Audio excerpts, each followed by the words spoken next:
तो ये हमारे पास एक सेंट्रल इंसाइज़र है जिसकी लिंगुअल साइड आपको शो हो रही है पिक्चर के अंदर।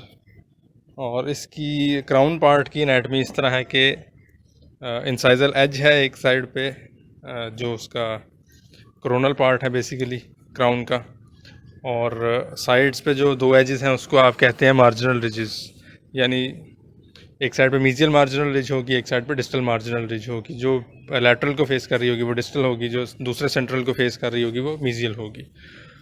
और फिर आपकी जो है वो सीमेंटो एनामल जंक्शन आ जाता है जो बेसिकली क्राउन और रूट को सेपरेट कर रहा है। और gingival part of the crown के अंदर बेसिकली एक बल्ज होता है लिंगुअल साइड पे जिसको आप सिंगुलम कहते हैं। तो ये बेसिक सी एक उसकी एनाटमी है। अब जब आपने एक्सेस कैविटी बनानी होती है तो सिंगुलम वाले पार्ट से थोड़ा सा आप इंसाइजली कह लें, आपने अपने बर को रखना होता है। यूजुअली राउंड बर से आप बनाते हैं और करना उसमें ये है आपने कि पहले आपने एक इनिशियल डिच कट देना होता है। तो डिच कट आपने इस तरह देना है कि जो आपका बर है ना वो लिंगुअल साइड के परपेंडिकुलर प्रेजेंट होगा और जस्ट अबव द सिंगुलम आपने उससे एक डिच बना लेना है।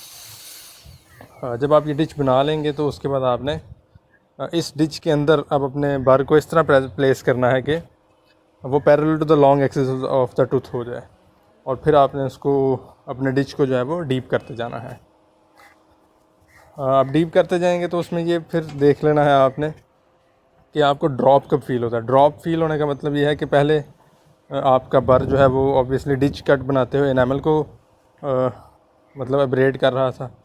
फिर जब आप डीप जाते जाएंगे तो वो डेंटीन को अब्रेड कर रहा होगा और डेंटीन को कट करते हुए आपको थोड़ी सी फोर्स लगानी पड़ रही होगी।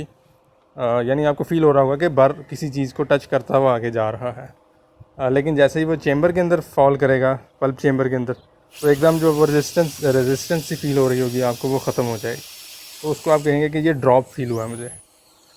अब हर केस के अंदर ड्रॉप नहीं भी फील होता तो उसमें आपने ये करना होता है बेसिकली कि अगर आपको लगता है सफिशिएंट डेप्थ तक आप चले गए हैं तो आप एक एक्सप्लोरर लेके तो उससे आप जो ऑरिफिस होगा आप कह लें कैनाल का, उसको आप अप्रिशिएट करने की कोशिश करें। जहाँ पे आपको हार्ड फील हो रहा है वो आपकी बेसिकली डेंटीन होगी और सेंटर में जहाँ पे आपका ऑरिफिस होना चाहिए वहाँ पे आपको कैच सा फील होगा अपने एक्सप्लोरर के साथ।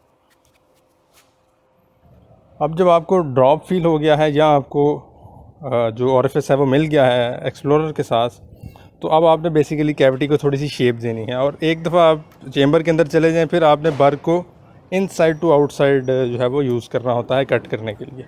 यानी अब आपने ऊपर से नीचे, पहले आप ऊपर से नीचे की तरफ कट कर रहे थे तो बेसिकली डबरी नीचे की तरफ पुश हो रहा था। अब आपने ये क्योंकि चेंबर में आप चले गए हैं और ऑरिफिस आपके सामने है, तो अब आपने जो बर से कटिंग करनी है वो इनसाइड टू आउटसाइड, यानी नीचे जाते हुए बर आपकी वॉल्स पे नहीं लगेगा। नीचे जब आपका बर पहुंच जाएगा चेंबर तक तो फिर आपने साइड पे वॉल के साथ लगाते हुए उसको ऊपर की तरफ लेके आना ताकि डबरी जो है वो आपका कैनाल के अंदर ना जाए। और इस तरह आपने पूरी जो ओवल शेप है वो बना लेनी है उसकी। तो उसके बाद आपने एक फ़ाइल ले लेनी है। यूजुअली 15 नंबर या 10 नंबर से आप स्टार्ट कर लेते हैं और के फाइल से आपने यूजुअली स्टार्ट लेना होता है और बेसिकली पेटेंसी फाइलिंग करनी होती है। पेटेंसी फाइलिंग का मतलब है कि आपने फ़ाइल डाल के, छोटी फ़ाइल डाल के ये देख लेना है कि सारी की जो सारी कैनाल है वो पेटेंट है या नहीं, यानी ओपन है या नहीं, यानी आपकी ऑलमोस्ट फुल लेंथ तक आपकी फ़ाइल जा रही है या नहीं।